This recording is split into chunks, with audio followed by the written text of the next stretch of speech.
TBC კაპიტალმა საქართველოს ეკონომიკური ზრდის პროგნოზი 6.1%-დან 7.4%-მდე გაზარდა. საინვესტიციო ბანკის ოპტიმიზმის ერთ-ერთი მთავარი საფუძველი წლის პირველ კვარტალში მოსალოდნელზე მაღალი ეკონომიკური ზრდით არის განპირობებული. მიუხედავად გლობალური გამოწვევისა, მათ შორის ახლო აღმოსავლეთში მიმდინარე კონფლიქტის გავლენისა, ტურიზმის სექტორზე ეკონომიკის სტრუქტურული მდგრადობა და ექსპორტის გააქტიურება TBC კაპიტალის შეფასებით მნიშვნელოვან ბალანსს ქმნის. რას ეფუძნება უფრო კონკრეტულად საინვესტიციო ბანკის მოლოდინები საგარეო შოკების ფონზე და რა პერსპექტივაა მკაცრი მონეტარული პოლიტიკის კიდევ უფრო მეტად გამკაცრების კუთხით TBC კაპიტალის მთავარი ეკონომისტი ოთარ ნადარაია გვერდება ბიზნეს პარტნიორის პირდაპირ ეთერში. მოგესალმებით, ძალიან დიდი მადლობა გადაცემაში ჩართვისთვის. თავდაპირველად მინდა რომ დავიწყოთ ეროვნული ბანკის მონეტარული პოლიტიკის კომიტეტის გადაწყვეტილებით განაკვეთის გაზრდის კუთხით. რეალურად რამდენად სწორად მიგაჩნიათ ამ გადაწყვეტილების მიღება. ეროვნულ ბანკმა ახსნა ეს გადაწყვეტილება და მათ შორის ეროვნული ბანკის პრეზიდენტმა გლობალური შოკებით, ჰორმუზის სრუტის და მთლიანობაში გარე ფაქტორების გათვალისწინებით და მიუხედავად იმისა, რომ ეს ერთი შეხედვით 0.25% პუნქტით გაზრდა, თითქოს რაღაც განსაკუთრებულ ზრდას არ უნდა წარმოადგენდეს, ამას ეკონომიკური ზრდის მაჩვენებელზე და მთლიანობაში არსებულ სურათზე შესაძლოა რაღაც გარკვეული გავლენები მაინც ჰქონდეს. ამიტომ საინტერესოა თქვენი სპეციალისტების შეფასება, რამდენად სწორი და ადეკვატური იყო ეროვნული ბანკის ეს გადაწყვეტილება.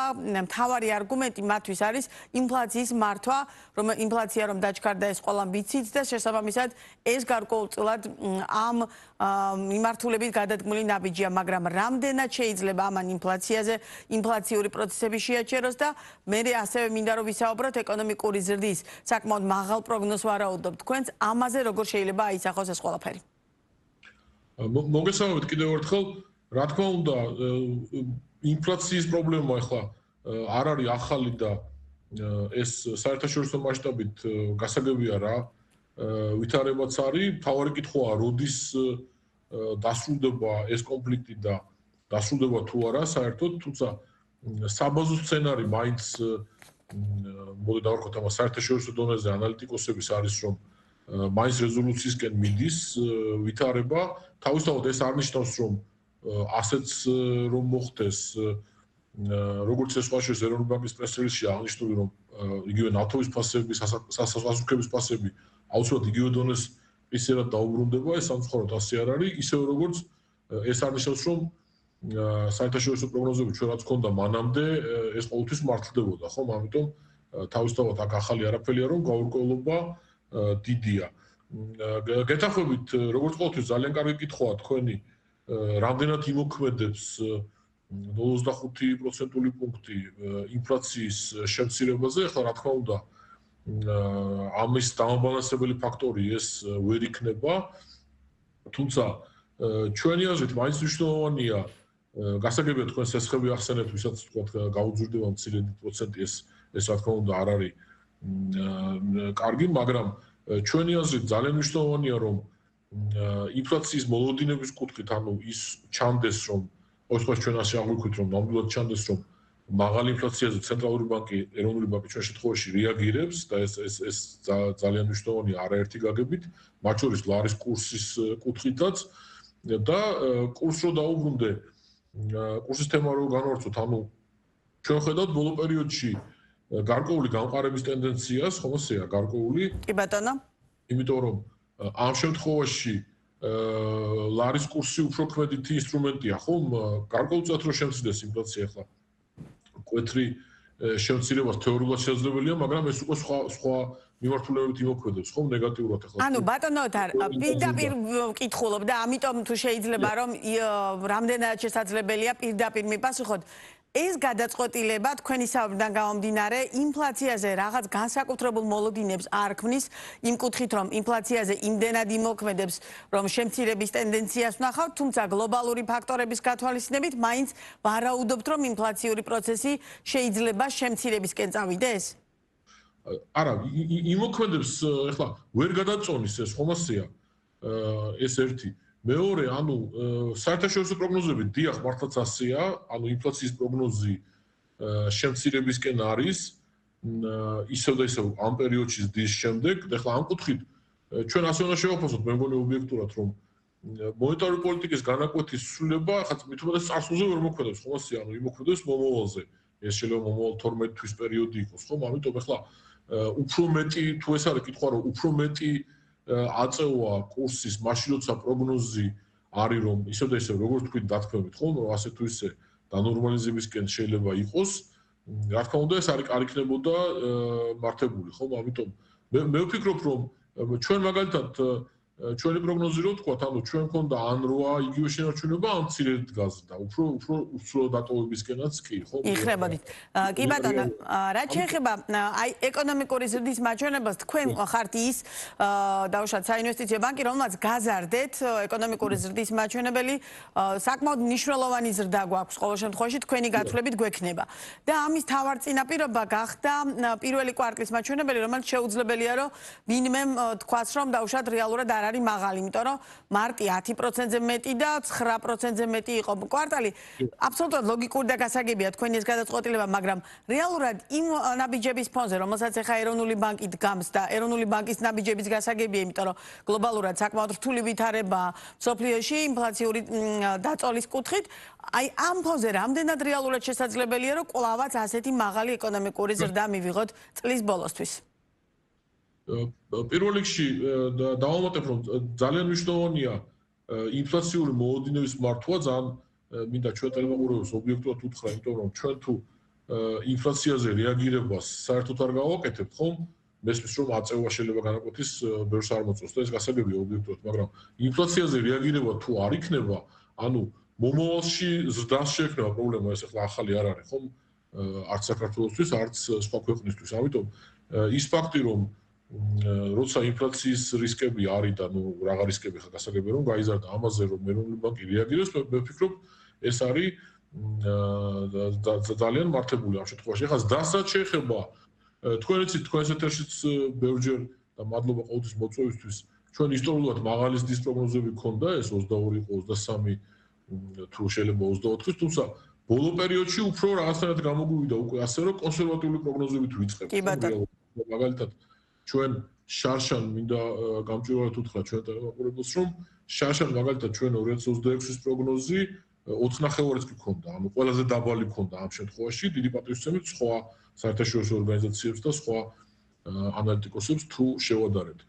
რა ახლა მიზეზები რო თქვათ მოკლედ, ერთი ძალიან მნიშვნელოვანი მიზეზი არის რომ უკრაინის კონფლიქტის მოგვარება სამწუხაროდ რა თქმა უნდა ადამიანთა თვალსაზრისით გადაიწია რო დავაზუსტო არ ნიშნავს ჩვენთვის რომ უკრაინის კონფლიქტის მოგვარება მხოლოდ იმ აუცილებლად იმ სავალუტო შემოდინების ავტომატურად ყველაფრის გადინებას გამოიწვევს რაც ჩვენ ომის მერე ვიხილეთ ხო ასევე არ ნიშნავს რომ დადებითი ეფექტი არ იქნება ხო თუ ახლა მართლა ეს უბედურება მორჩა მაგრამ ჩვენ ვფიქრობთ რომ წმინდა ეფექტი უარყოფითი იქნება რამდენად დიდი ნაკლებია საკეურცელი თემაა მაგრამ წმინდა ეფექტი უარყოფითი იქნება ამიტომ აქ ლოგიკა შემდეგნაირია შარშან დამეთანხმებით მათ შორის პრეზიდენტ ტრამპის ინიციატივების გამო და საერთაშორისო რაც არის ინდიკატორები კონფლიქტის მოგვარების ალბათობა ბევრად მაღალი იყო, ну პიკზე საერთოდ 70%-იც იყო, რომ ეს კონფლიქტი დასრულდებოდა.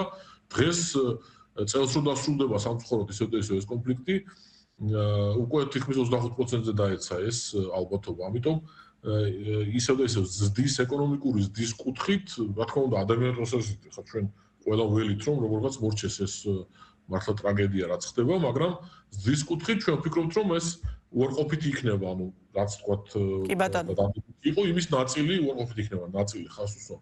ეს არის ერთი მნიშვნელოვანი ფაქტორი. მაგრამ აი ის ფაქტი, რომ საწვავის ფასები და ჰორმუზის სრუტის საკითხი საკმაოდ მნიშვნელოვან გავლენას ახდენს გლობალურ ეკონომიკაზე და ჩვენ არ ვართ ჩაკეტილი ქვეყანა შესაბამისად ჩვენზეც, იმიტომ რომ ყველა ვხედავთ რამხელა ზრდა გვაქვს თუნდაც იგივე საწვავის მიმართულებით საქართველოში. აი ამ პროცესების გათვალისწინებით რეალურად მაინც მიგაჩნიათ, რომ ეკონომიკური ზრდა, ანუ ტემპი არ შენელდება, იმიტომ რომ თქვენი პროგნოზი ძალიან მაღალია. დიახ, ახლა რო გადავიდეთ მიმდინარე მოვლენებზე, პირველ რიგში ჩვენ გვახსოვს რომ ესე იგი ისევ და ისევ თქვენ ეთერშიც ბევრჯერ გვისაუბრე ამაზე რომ ნავთობის ფასი, მაღალი ნავთობის ფასი, ხა ძალიან მნიშვნელოვანია რითია ეს ნავთობის ფასი გამოწვეული, ხო, მაღალი, მაგრამ ისტორიულად მიუხედავად იმისა რომ ჩვენ მოკლედ რო ვთქვათ რომ ჩვენ ნავთობის იმპორტიორი ქვეყანა ვართ და ეს გასაგებია ხომ, ანუ მაღალი ფასი, გარდა იმისა, რომ ინფლაცია ძალიან დიდი თემაა და ახლა ამას ვერავულებთ გვერდს, მაღალი ნავთობის ფასი ნიშნავს იმას, რომ ჩვენ მეც ვიხდით ხომ ნავთობში, ანუ მეტი იმპორტი გვაქვს, ზდაზე უარყოფითად მოქმედებს, მაგრამ ძალიან მნიშვნელოვანია, რომ როგორც წესი მაღალი ნავთობის ფასი, ისედაც უკაცრავად გამეორებისთვის გარშემო რამ გამოიწვია მაღალი ფასი, ამ დეტალებში არ შევარ, მაგრამ ისტორიულად თუ შევხედავთ ჩვენ დინამიკას, როცა ნავთობის ფასი მაღალი იყო, ჩვენი ზრდაც მაღალი. კი ბატონო, ეს ცნობილი ფაქტია. დიახ. რაც რამდენიმე მიზეზით არის გამოწვეული, ნუ ჯერ ერთი ახლა სხვა პრობლემაა, მაგრამ ისტორიულად ხშირად ხდება, რომ მაღალი ეკონომიკური ზრდა რო არის საერთაშორისო მასშტაბით, სასაქონლო პროდუქტებზეც მატულობს ფასი, ხომ ეს ბუნებრივი არის, რომ მოთხოვნა მაღალი. მაგრამ მეორე და ძალიან მნიშვნელოვანი რა არის საქართველოსთვის, რაც სხვა შორის თქვენ ახსენეთ პუბლიკაცია, ჩვენ ვეცადეთ ეს დეტალებში გვეჩვენებია. ჩვენ კი ვართ ნავთობის იმპორტიორი, მაგრამ ჩვენ უფრო მეტი ვალუტა შემოგვდის იმ ქვეყნებიდან ტურიზმის ექსპორტის გზავნილების რომლებიც არიან ნავთობის ექსპორტიორები. კი ბატონო. ანუ ისტორიულად რა ხდება, მაგალითად, რა თქმა უნდა, ყველაზე დიდი მოთამაშე ამ შემთხვევაში რუსეთია, თუმცა არის ყაზახეთი, იგივე აზერბაიჯანი, რა თქმა უნდა, ახლო აღმოსავლეთსაც იგივე ლოგიკა ვცელდება, თუმცა. გასაგები.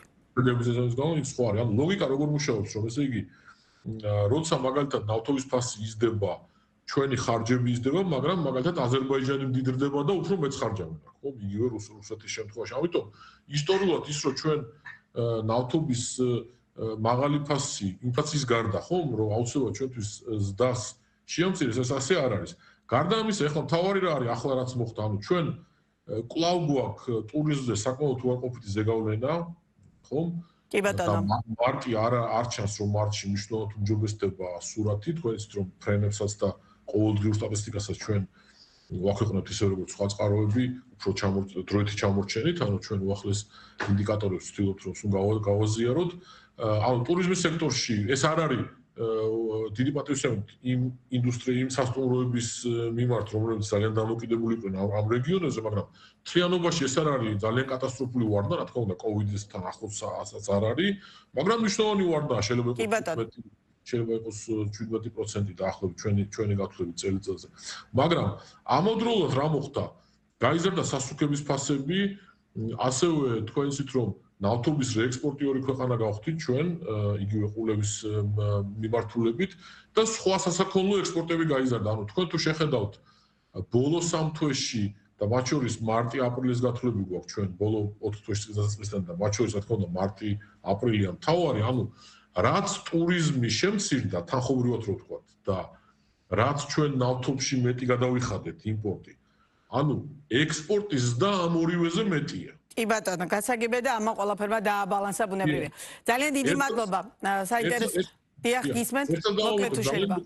ერთად მოვამატოთ, ძალიან მოკლედ რომ იგივე ჩვენ სესხებზე რო ვთქვათ, რა თქმა უნდა, ის სესხები, რომელიც დაკავშირებულია, ასე ვთქვათ, მიბულია ტერმინი უკაცრავად ამ ჩვენ განაკვეთთან, რეფერენსის განაკვეთთან იქ გაძვირდება, მაგრამ პირადად ჩემი აზრით მე არ ვფიქრობ, რომ ესე იგი ეს გამოიწვევს მთლიანად დიდი მასშტაბით, თუნდაც ამ პროცენტულ პუნქტებში 0.25-0.5-ზე თუ ვისაუბრებთ, ანუ მე არ მგონია რომ ეს გამოიწვევს ჯამურად სესხების გაძვირებას, იმიტომ რომ კიდე ერთი ფენომენია, რაც ახლა დღეს ხდება ჩვენს ეკონომიკაში, რომ წმინდა სავალუტო შემოდინებები რომ ძალიან დიდია და სხვადასხვა მიზეზით ეს ბევრი დეტალია, იგივე შიდა მოთხოვნა ინვესტიციების თემა, სხვა თემა, იმპორტი არ არის ძლიერი, ანუ ძალიან ბევრი ფული ეს თქოს შემოდის ჩვენთან, ხო, მარტივად რო ვთქვათ, უფრო ჭარბია ლიკვიდობა იგივე საბანკო სექტორს თუ შევხედავთ, ვიდრე ნორმალურ პირობებში. რაც მონეტარული პოლიტიკის განაკვეთის გარდა ასევე მოქმედებს განაკვეთებზე, ხო, თუ გამომივიდა. კი ბატონო. ძალიან დიდი მადლობა საინტერესო ანალიზისთვის და ბუნებრივია სხვა როდესაც გამოაქვეყნებთ ახალ ანალიზს, ბუნებრივია იმ დროსაც დაგითმობთ ეთერს თემის აქტუალობის გათვალისწინებით. ოთარ ნადარაი იყო ბიზნეს პარტნიორის პირდაპირ ეთერის სტუმარი.